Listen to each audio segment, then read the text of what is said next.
In this presentation, we're going to talk about how communication and communication technologies have changed over the past 100 years.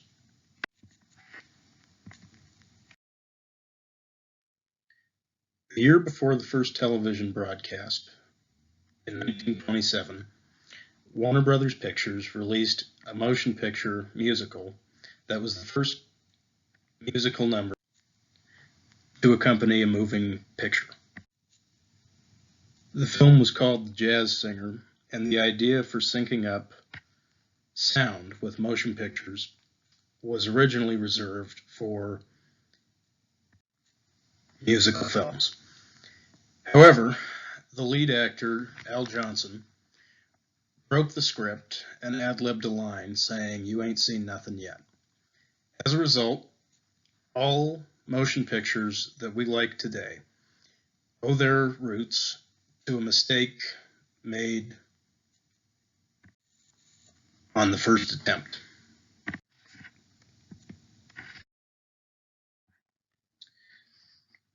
Although televisions were available before World War II, most people still used radio for information.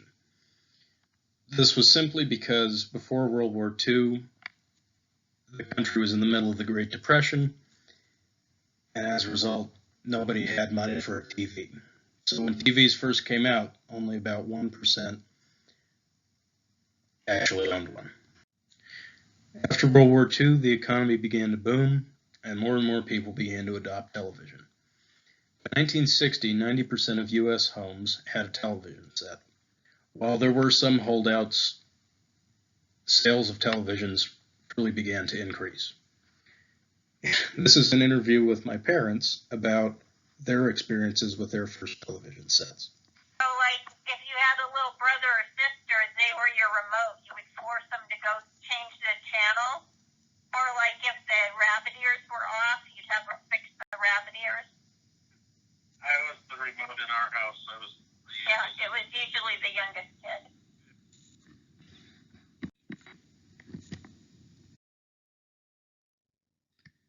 By the 1970s, color TV had begun to spread, and in 1974, the first cell phone became available.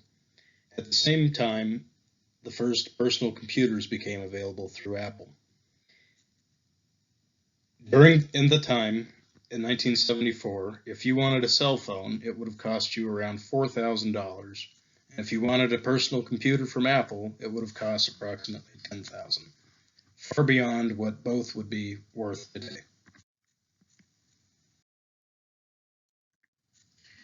During the 1980s, television became more and more popular, and more television shows gained popularity as well.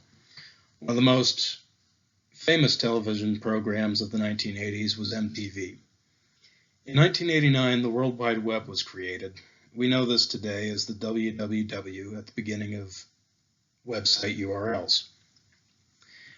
In 1992, the first short message service was delivered, or SMS, and it read, "Merry Christmas." It was sent from the CEO to an employee. In 1998, the first successful search engine was born, and it was called Google. Today, in the English language, Google is a verb synonymous with search.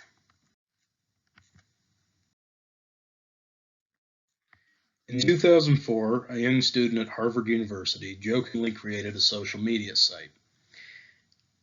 The student's name was Mark Zuckerberg, and Facebook now is worth billions of dollars, making Mark Zuckerberg one of the wealthiest people on planet Earth. A few years later, in 2007, the first smartphone was unveiled by Apple CEO Steve Jobs and called the iPhone. It's crazy to think that only 13 years ago, smartphones didn't exist. Over the next decade, technology and social media continued to evolve and surpass expectations. And today, around 8 trillion texts are sent a year, 22 billion a day, and with a little bit of division, approximately 3 text messages for every person living on planet Earth.